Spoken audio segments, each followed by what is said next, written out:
तर हा व्हिडिओ आहे संडेचा आणि संडेचा सकाळचा नाश्ता वगैरे करून घेतला आणि नंतर आता चालले स्वयंपाकाची तयारी. आता दुपारचा स्वयंपाक पटकन करायचा होता. स्वयंपाक करून संचितला जेवण चारून मी जेवण करून जायचं होतं बाहेर आणि सकाळी नाश्ता झाला की सामान पण आणायचं होतं. सामान पहिलं घेऊन आले आणि नंतर स्वयंपाकाला सुरुवात केली. आता संडे म्हणलं की काहीतरी राहिलेली कामं करून घ्यायची असतात. संचितचे केस खूप जास्त वाढले होते.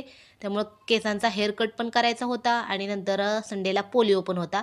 आता पोलिओ होता मराठी शाळेमध्ये होता आणि आता इथं मराठी शाळा कुठं आहे ते मला काहीच माहिती नव्हतं. त्यामुळं काय केलं सगळं आवरून पटकन जेवण वगैरे करून रिक्षा केली आणि रिक्षाने जाऊन संचितला पोलिओ दिला. संचितने इथं बघू शकता पोलिओ पिला. नंतर लगेचच हेअरकट पण करून घेतला. संचित इथं आहे ते हेअरकट करत असतो. स्कूल कट केला आणि स्कूल कट केल्यानंतर मस्त असा संचित हिरो दिसायला लागला. नंतर रिक्षानेच नंतर रिटर्न आलो. ऊन होतं खूप जास्त. इथं बघू शकता मस्त असा संचितचा हेअरकट झालाय. आलं की नंतर कंटाळा आला होता. थोडासा चहा केला. चहा पिलो. चला तुम्ही पण या चहा प्यायला आणि आजचा मिनी ब्लॉग कसा